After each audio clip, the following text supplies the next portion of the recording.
Welcome back sa Buok Gaming Channel. So guys, grabe tong episode natin for today kasi malalaro na natin yung Mix Mob. Guys, play to earn to, at the same time available yan sa mobile device. So kahit Android or even yung iOS nyo, pwede nyo laruin. Kahit yung browser nyo guys sa PC, pwede nyong malaro itong Mix Mob. Racing game siya. Kanina nilalaro ko. Siguro kung familiar kayo sa Mario Kart and then yung Crash Bandicoot Racing, no? Laro sa mga PC and Nintendo, mabavibes nyo kagad si Mix Mob. Ganun yung mismong gameplay niya. Racing siya, at the same time meron tayong gagamit tayo ng mga card para pinaka-skills natin. Kailangan i-set up din natin yung mga card na yun para ma-maximize natin yung winning potential natin para kay Mix Mob. So nandun pa rin yung vibes ng RPG, pero syempre yung mismong concept niya, racing game, kalaban natin mga player din. So PvP, magkakaroon din ng mga tournament yan. And then syempre, na-mention ko kanina guys, play to earn yung game na to. Okay, so kikita ka ng cryptocurrency habang ini-enjoy mo yung Mix Mob. So again, kung familiar ka sa mga ganitong concept ng game, baka itong play to earn na yung para sa inyo. Don't worry, later on lalaruin natin, papakita ko sa inyo yung mismong gameplay. Pero syempre, ano nga ba yung mga ine-expect natin dito kay Mix Mob? So right now guys, ito yung main website. Siguro bago natin laruin, pakita ko lang muna sa inyo, i-navigate natin saglit. As mentioned guys, playable siya gamit yung mobile device nyo. Pwede nyo download right now. Android App Store, pwede nyo na laruin. Kung PC yung ginagamit nyo via web browser under Solana Network. At the same time, pwede rin yung gamitin yung valid email address nyo. So don't worry nga pala, yung mga links nito ilalagay ko sa description later on. Pero the good thing nga pala guys dito sa game na to, okay, itong si Mix Mob, isang token lang yung gagamitin natin. So isang governance token lang para kay Mix Mob. Para sa akin guys, napakulit-ulit ko sinasabi sa mga na-review natin na play to earn. Pag yung token, isang token lang yung ginagamit natin, definitely mas mataas yung magiging burning mechanism nun, mas mabilis mauubos yung token. Ibig sabihin, mas tataas yung value. For example, itong MXM token, pag bumili tayo right now, since nasa play to earn siya, syempre ito yung gagamitin natin pa transaction. Pag naubos, pag nabawasan yan, tumataas at tataas yung token yan. Sa token distribution, makikita agad natin guys, yung incentives niya nasa 15%, and then at the same time, yung treasury niya 20%. Guys, highlight ko lang tong sa team, no? Yung mapupunta sa team, 20%. Kumbaga, ito yung threshold natin pagdating sa team, 20 to 25%. Goods yan.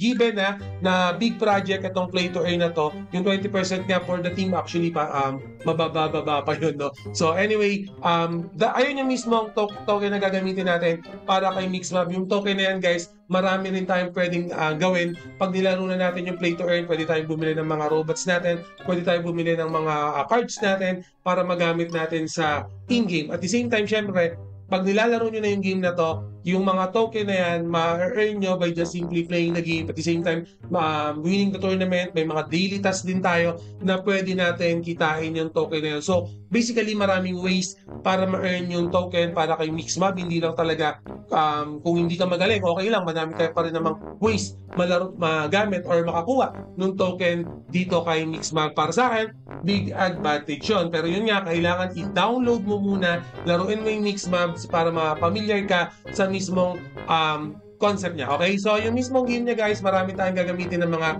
robots dyan. Pwede natin lagyan ng iba't ibang avatar yan. Nakita ko kanina dun sa isang post nila na nagkaroon sila ng rights para sa Stormtrooper na mask, no, yung sa Star Wars, yung kalaban nila doon. Meron na rin sila doon na Stormtrooper, no? So may mga collection sila dyan. Hindi ko nakiklik to, pero definitely magkakaroon tayo ng mga follow-up video dito kasi napakalaki ng concept. Ito yung binimension ko kanina. Napakalaki ng concept ni Mix Mob. Babalikan natin to kasi ako mismo guys, lalaruin ko to. Tatalpak ako rito kasi paborito ko yung mga ganitong genre ng games. And make sure na i-maximize nyo itong referral system nila kasi malaki-laki yung pwede nyo kitain dyan. For example, wala pa kayong pang talpak dito, pwede kayong take advantage yan. Pero the good thing guys, si Mix Mob po, free to play yan. Yes, pwede kayong maglaro na wala kayong binabayaran. Pwede nyong laruin, pwede nyong enjoyin itong si Mix Mab. So, right now guys, siguro bago natin laruin, punta muna tayo dito sa MixLab. Kasi right now guys, kay MixLab, okay, makikita natin yung MXM token, available na siya for the staking. Yung staking natin, nasa round 2, yung mismong play to earn natin naman, nasa season 1 pa lang tayo. First season pa lang tayo, close, open beta ba to? Alam ko open beta. Wait lang, para sure tayo. Open beta to. So, ibig sabihin yan guys, pag may mga nakita tayong bug, pwede tayong mag-report. Pag may nakita tayong mga error, pwede nating i-report. Pero yun nga guys, kung holder na siguro kayo ng MXM token, yes, pwede na kayo mag-stake dito. And then again, under Solana network siya, make sure na meron kayong Sol wallet. Depende kung anong wallet yung ginagamit niya sa Solana. So, check muna natin yung mismong dashboard. Okay guys, ito yung mismong dashboard pag naka web browser. Ay, hindi ko lang sure kung ano yung view nyo pag naka Android kayo, pero yes, gamitin nyo na lang yung Android nyo para makita nyo lang yung mismong view nyo. So guys, ito yung mismong in-game dashboard. Tanggalin ko lang yung mukha ko para mas makita nyo. Yan. So, makikita nyo dito guys, may progression tayo dito. Pag hindi nyo itong check, actually dito rin kayo mapupunta niyan. Ito, sa mission reward. Guys, itong importante, na-mention ko kanina, madaming ways para kumita dyan. Make sure na tapusin nyo tong mission reward. Napakadali lang naman yan. Basically, maglalaro ka lang. Basically, magla-login ka lang ng account mo. Pwede mo nang ma-maximize tong mga earning dito sa mission reward nila. Okay? LFG City. Okay? So, yan na guys. Iayusin nyo yan. Sinasabi ko sa inyo, wala kayong babayaran dito. Free yan. Mission reward na yan. Pwede na kagad kayong kumita dyan. Okay? Dyan pa lang, may ayuda na si MixMab para sa inyo. So again guys, ito yung mga mask na available right now by default. Syempre, isa pa lang yung mask ko. And then yung Mixbots ko, syempre by default, isa lang yan yung, hindi pa ito yung mismong NFT, libreng robot lang yan. Pero syempre, you can always buy, no? Pwede ka rin bumili ng capsules para mag-open ka ng robot. And then, pakita ko lang sa inyo yung buy now. Yan, dito kayo, doon din kayo mapupunta sa pinakita ko. Ito lang naman yung staking dyan. Okay, yung mask, yung mga stickers, nandito lahat yan sa MixLab. So, inabigay nyo na lang to, kalkalin nyo na lang yan. Okay, makikita nyo lahat dyan. Siyempre, yung leaderboard stats, nandiyan din. Okay, so given, no? Kung for example, ito lang naman yung gagamitin natin, yung ordinary lang yung basic. Siyempre, meron pa yung mutant, meron pa yung mecha. Okay, depende yan. Pero siyempre, ito yung pinaka-importante dyan, yung deck natin, no? So, pwede ko na bang pakita na yung mukha ko din? Yan. Kasi kanina, merong data dun sa lower right. So, itong mga deck na to guys, importante ito. Dito kasi yung mga skill nyo, no? Pwede kayong mag-create ng sarili nyo. Pwede nyo i-set up yan, ha? Itong mga skills na yan para meron kayong sariling deck.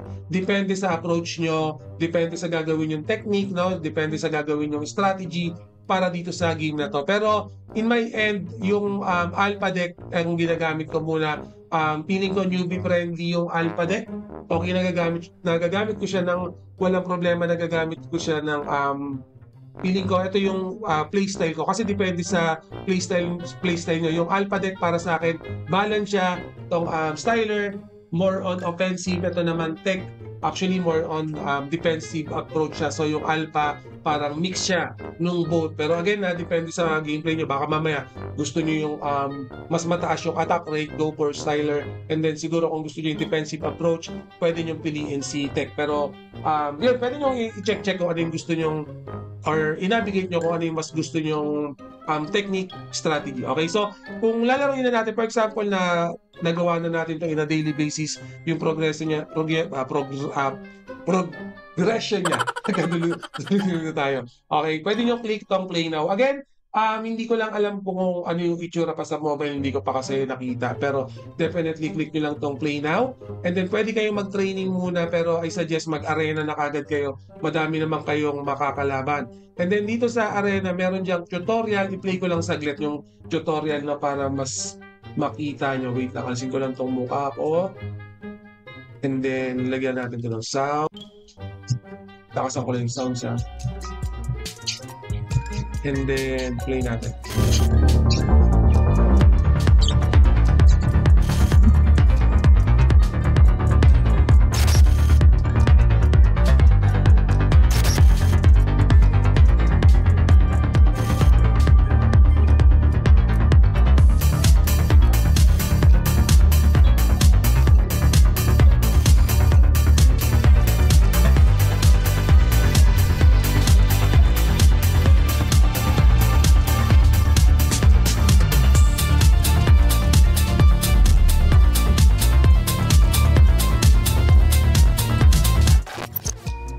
So, ayun, nakita natin yung trailer. Again, yung cards natin, yung mga information, nandito rin.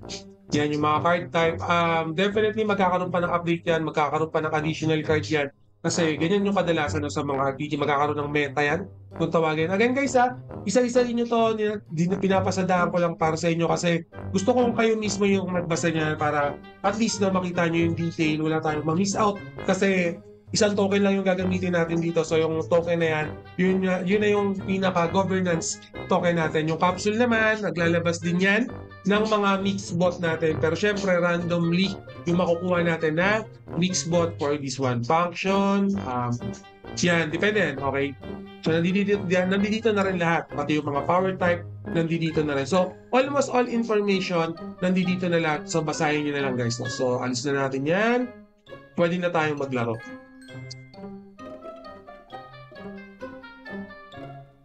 Yan. So guys, nakita nyo, naka-HAL pa tayo.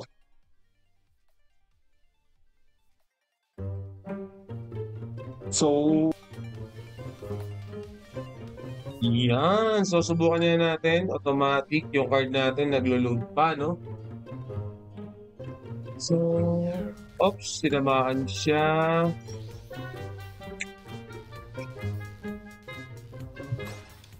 So, shield. Uy, mali. Tinamaan tayo. So again guys, no, parang Mario Kart talaga. Yung mismong gameplay. And to be honest play to earn to guys. So kikita ka habang naglalaro ka ng game na to. Just imagine, no, patay tinamaan tayo. Just imagine guys naglalaro ka lang, kikita ka pa dito sa game na to. Available yan sa mobile device. Pwede nyo gamitin yung mobile device nyo. At the same time, kahit Android or iOS, pwede nyo gamitin. One governance token lang yung gagamitin natin. Yun lang yung pa-farm natin, yung governance token na yun. Tinira na naman niya ako. O nasa naman siya. And syempre, mas madaling gamitin to sa mobile device. No? Again, nasa browser, yung ginagamit natin. Yan, medyo magaling dito nakalaban natin. Tinamahan na naman tayo. Nasa na ba siya? Try natin siya ng rocket shift. Yung ano niya nga pala, yung mismong acceleration niya, automatic naman siya, no? Boosh. Yun, tinamahan natin. Pumapalag ka pa talaga, hindi tinamahan. So again guys, madali lang siya laruin. Pero syempre, it will take time, no? Para ma-master natin tong mga ganitong classic game. Pero again, kung play to earn naman, kung kikita naman tayo rito, di ba? Enjoy natin. So, importante din talaga yung setup ng card, no? Oops. Yan. Hindi na siguro ako mag-shield. Itong shield siguro re-reserve ko na lang pag tinira niya tayo. Dalawa yung shield natin. May repair kit naman ako. Sige, repair tayo. Para ma-heal tayo. Shield ako. Yan. Kailangan natin. Final lap na pala to guys. Final lap na tayo. So, ayan. Tinira. Naka-shield ako. Okay lang. Naka-shield ako, sir. Kung magulo dyan. Ano itong slow mo kaya? Hindi. Wala naman. Iwanan natin siya ng trap. Ang hindi ko makita kung anong linya siya. For example, nag-drop ako ng trap sa middle. Hindi ko alam kung nasa middle ba siya. Or there's a way para malaman. Ewan ko. Ayun siya. Lumalabang ka pa rin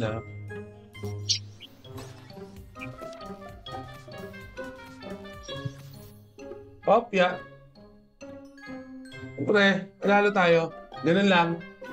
Income na, ikita na, may token na, cryptocurrency na, basic lang. Di ba?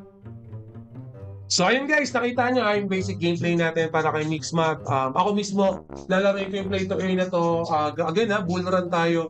Lahat ng token, lahat ng cryptocurrency nagtataasan yung presyo.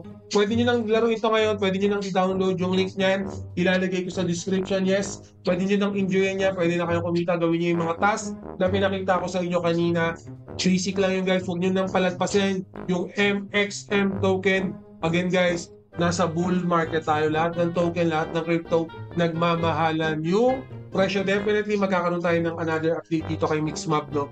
Siguro, bigyan nyo ako ng mga ilang days, kakabisaduhin natin to, mamasterin natin to. Alright, so, always remember, Buhok Gaming loves you on. See you again in my next video. Salamat!